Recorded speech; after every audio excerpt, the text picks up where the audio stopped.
Hello, hello, hello, and welcome to another episode of What They Don't Tell You at the Hair Salon. It's me, your homegirl, Ladosha Wright, the author of Curly Hair Adventures, What They Don't Tell You at the Hair Salon, and the Beauty and Barber Survival Plan. All right, so today we are going to have a wonderful, wonderful discussion about scaly scalps. Now, scaly scalps are something that we see a lot in the hair salon. You will notice the scalp is scaly. Number one, you will see a lot of flakes, on the scalp. Also, you might notice flakes on your shirt or your jacket.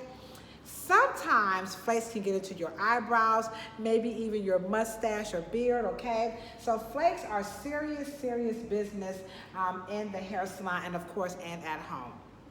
So today, we are going to discuss what are the causes of the flakes on the scalp, and then also what are some of the solutions. So the solutions are plenty, but today we're going to break down like 3 to maybe 4 simple solutions when you have a very scaly scalp, okay? So first and foremost, if you like this video and this information, or better yet, just even this channel, please hit that thumbs up and don't forget to subscribe to a sister, all right?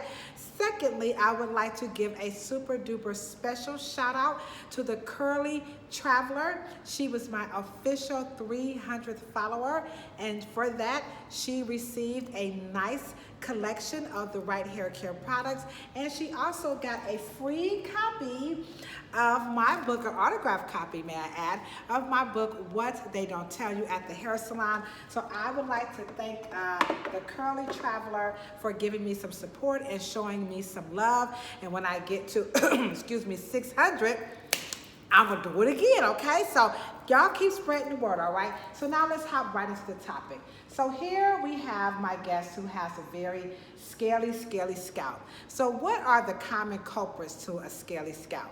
So number one, it could be that she has dandruff or a scalp disorder like eczema, psoriasis, things of that nature that can actually cause the scalp to produce more skin cells, and then you will see that in the form of scales or flakes or what we call fibrin on the scalp. So that can definitely be a culprit, all right?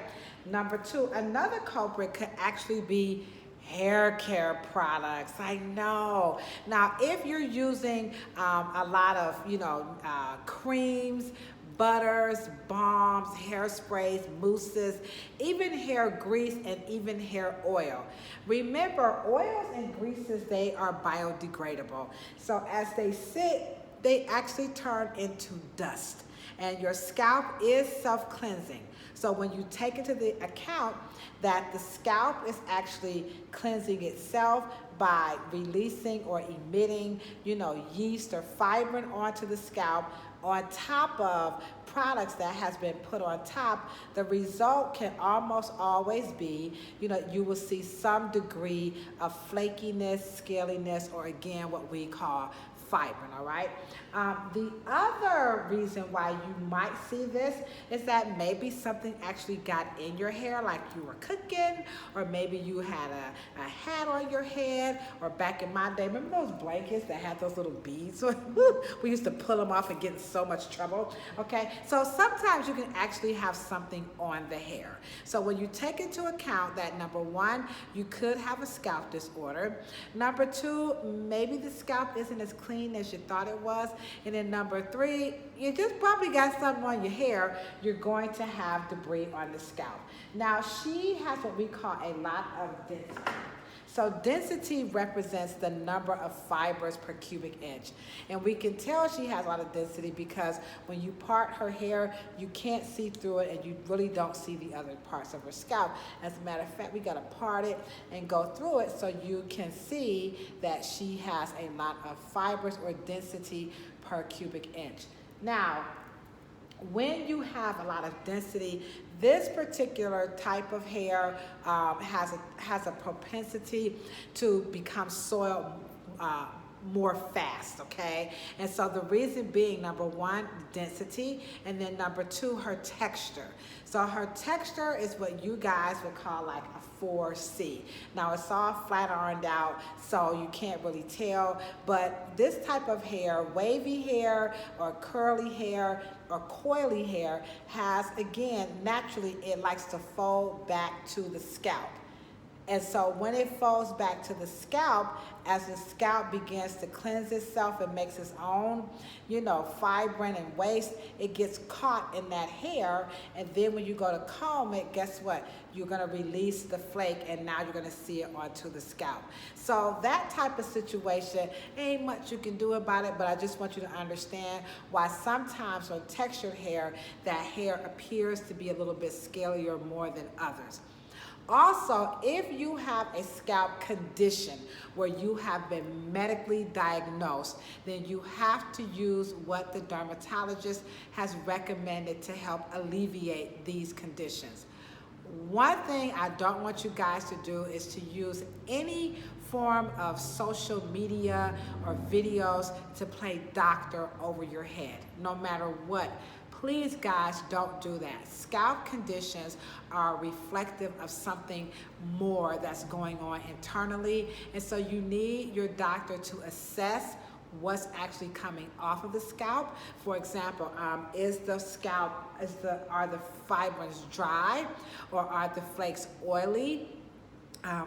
Is there blood or pus associated with it? So you have a lot of factors to consider that we, as licensed cosmetologists and barbers, we don't have enough education to really diagnose. So we can prognose, which is a fancy word for guess, but that's not good. You guys are not paying us for thinking, you guys are paying us for knowing. And what we know for sure is that when you have a condition on the scalp that's persistent, reoccurring, and it concerns you, or it concerns the profession, that's the technician that's doing your hair, we're gonna recommend that you go see the doctor first, and don't use hair care products to, play doctor over your head, all right? So we got that out the way. So now we're gonna understand that there are many different ways that you can get this off of the scalp, okay? So let's rule out the obvious. So number one, let's say you have a prescription medication like ketoconazole, okay? Ketoconazole is a actual prescribed shampoo. You cannot find this over the counter. Now, there are so many, but I do have a lot of customers who will bring this in for me to use this on their hair. So first and foremost, I want you guys to understand this is not shampoo like the shampoo that we're gonna be using on our hair. So this shampoo and this shampoo is different, not because it's medicated, but because it's prescribed. So it has certain ingredients in the prescription or the medicine that's going to help do something with the flakes and the oil production or whatever you've been diagnosed with on the scalp. So please do not use this as regular shampoo, and make sure you take the time to read the directions and also talk to your doctor about this, please. I had a customer come in and her hair was coming out. Like, I would touch it and I'm like, why is your hair doing this? Like, what's going on? And so this was going on for like about a month. So when she came the last time, I said, okay, tell me what's going on. She went to the doctor, she got the prescription, you're using it, but why is your hair still coming out? She says, I don't know. I said, tell me step by step what you're doing. So she says, I do what you said, Ladosha, I promise you. I rinse my hair, I have it in my sections, I put a little conditioner to comb through it so I can get through it. I made sure that I even bought the right comb, and then I used my medicated shampoo, and then I conditioned it. And I said, you do what? She said, I use my medicated shampoo and then I condition my hair. And I was like, oh my gosh. So therein lies the problem. She was using her prescription medicine. This is a medicine. This is not medicated. It's different. Like, medicated shampoo would be like like Tea Gel by Neutrogena, maybe, what's the other one? Head and Shoulders. So those products have ingredients that are kind of like medicinal and can help alleviate something that's minor.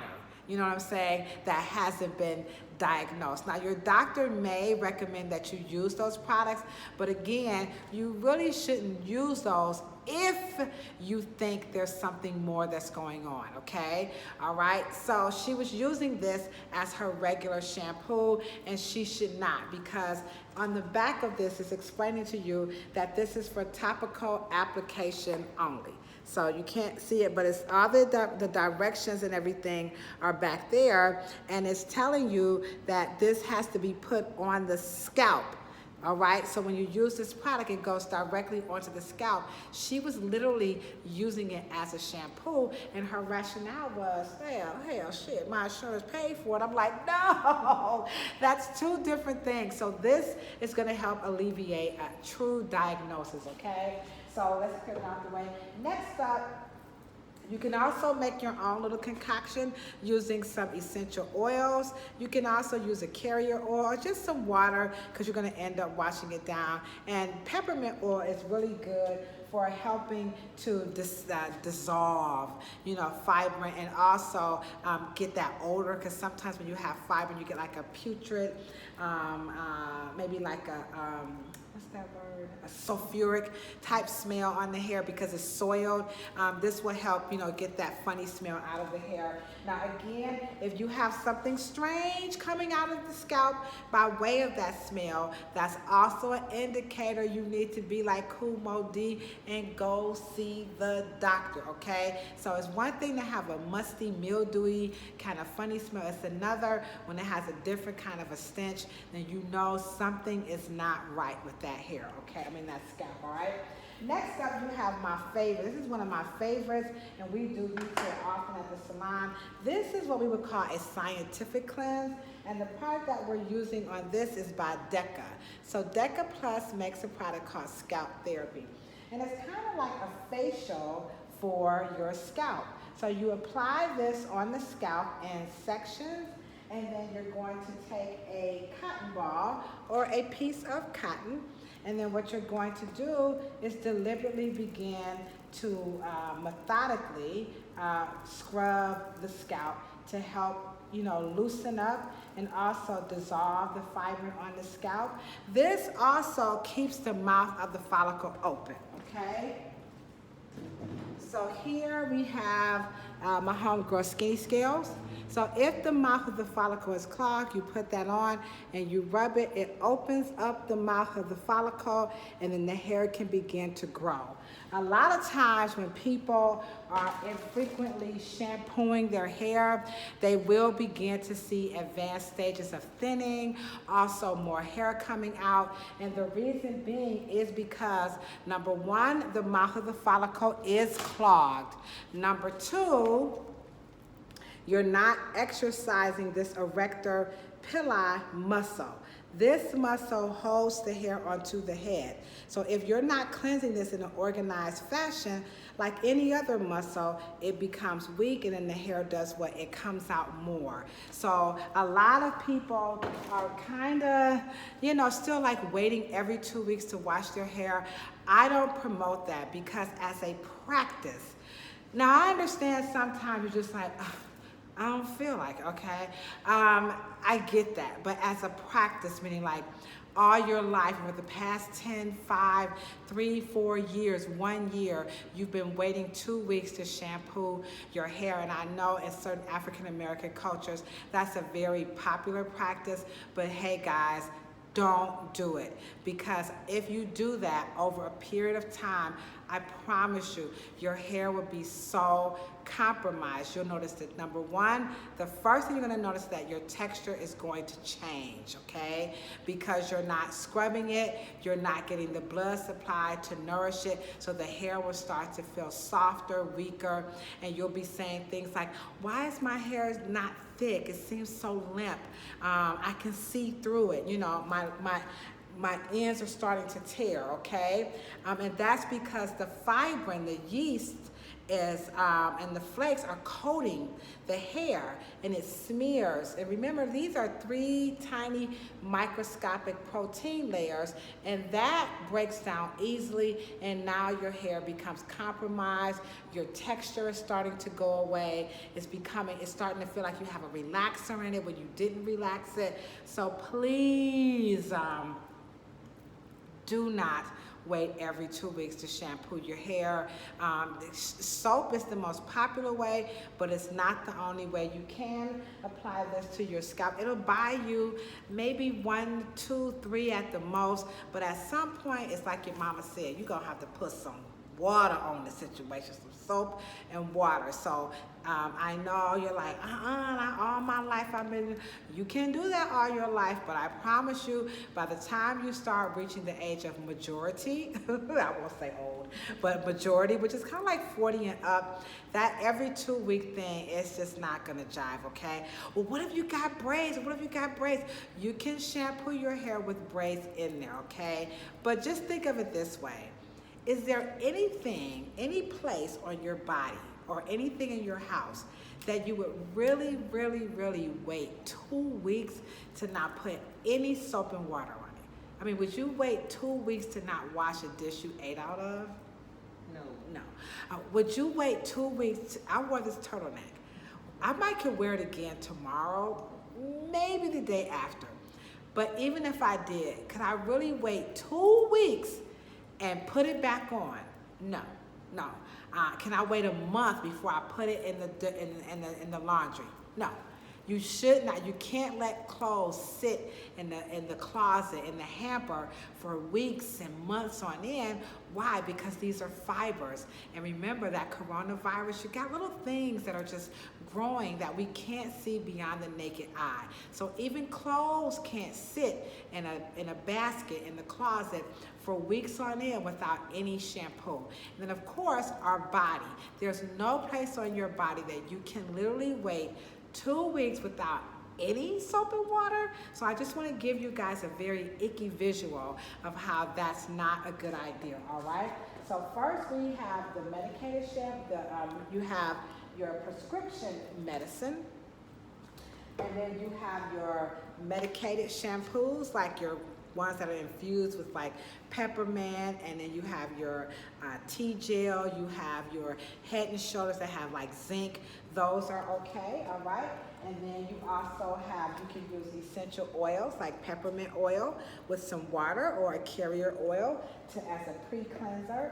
And then last but not least, you also have Deca's scalp therapy that you can use to give your scalp like a facial. Because sometimes it's not so much that you actually have dandruff, it's really that you just waited so long and the hair is like filthy. So in theory, okay, in practice, I won't say in theory, in practice, in real life, hair should be cleansed between, it could be daily to to once a week, depending on your texture and how much oil you're producing. So my hair, I wash every week, but when I'm menstruating, I have to do it twice a week because I get so greasy. So I'm sure you can tell by my face, you must be menstruating, yeah, okay? So, so sometimes hormones will, cause women or men to, make more oil, become more dry, and aging as well. So when that happens, you're gonna have to up the ante. But if that's not your issue, you can go, pretty much every day to a week. I can't think of anybody who really needs to shampoo their hair daily unless they're working like in the elements, construction workers, firefighters, that's restaurant workers that are working in like smelly odors. Yeah, you're gonna have to wash that out your hair. But in general, you got 1 to 7 days, okay? So that's dirty. 7 to 9 days, 7 to 10 days, that's like very dirty. After 10 days, don't even, just don't mention it. Don't tell anybody, okay? Your hair is going to smell. The odor is so hard to get out of the hair. So if you're a smoker, you work in an environment that's have a lot of odors, it's going to get in your hair. Your flat irons are gonna, when you flat iron, it's gonna smell real funny. And it's not because of the heat, it's because the hair is not really clean, all right? So last but not least, how do we clean hair that's heavily soiled? You've been following me on YouTube, so you know what I'm going to say. Hair care and hairstyling are about three things. What? The right products, the right tools, and the right techniques. So here we have the right products. Now we need the right tools, which are my comb, the right comb, and I'll put that in the link. And of course your fingers. So we have our hair section off, and you've seen me do this 1,000 times. So one more won't hurt, but we're gonna wet her hair and then her scalp, and then we're gonna take the shampoo and we're gonna go ahead on and cleanse it. Now this is how I shampoo my hair. When I go home at night, and I go to shampoo my hair because my coworkers will not do my hair. I don't know what's wrong with these people. No, I'm just kidding, okay? But I section my hair and I spray the water on it because I have a lot of hair too. You know, it's all straightened out now, but when it gets wet, oh gosh, my hair is like a mop, okay? And I need to get to my scalp. So I take the time and I scrub my whole head like this. Because when I'm in the shower, you know, long hair or texture hair, you know, it can tangle. So remember these techniques, this one is called toothing, is the modality of effectively cleansing the scalp and hair without what? Tangling it. But some people ain't go tooth. Like, I don't care what you say, I'm gonna get in there like that, okay? So it's best that you begin to, you know, pre-cleanse the hair with this technique so that you can get to the scalp. And like I said, she has a lot of texture. Let me turn it on this way. And I've really got to get in there. If I take her back to the bowl and I just lean her back, I'm not really going to get her scalp clean because I just told you she has a lot of density. So that would be kind of backwards, okay? So we don't want to be backwards in our work, okay? So I'm using a clip to hold her hair down, and I'm taking the water, and again I'm going straight to the scalp. And you can put a towel around your neck. You know, this is great for children. It's just really nice, okay? So there you have it. All right, so that's it. Another episode of What They Don't Tell You at the Hair Salon, and this time it's about how to take care of a very, very scaly, dirty scalp. Thank you so much. Don't forget to hit the subscribe button. Tell everybody about it. Check out my podcast channel at What They Don't Tell You at the Hair Salon. And remember, it has been ranked as one of the top 25 podcasts to listen to. I'm sorry, top 25 hairstyling podcasts to listen to in 2021. So big shout out to FeedSpot for giving me that wonderful, wonderful boost, okay? And that's it, all right? You know what I said when I'm always signing out, right? I'm always talking about a whole lot of love, a whole lot of peace, and a whole lot of hair. And hold up, remember, if you ain't got no hair, don't want no hair, can't grow no hair, can't stand hair. As a matter of fact, in 2021, you plan on cutting it off, don't worry about it. Just rub your beautiful, beautiful bald head. Why, ye say? Because bald heads are beautiful too. Bye.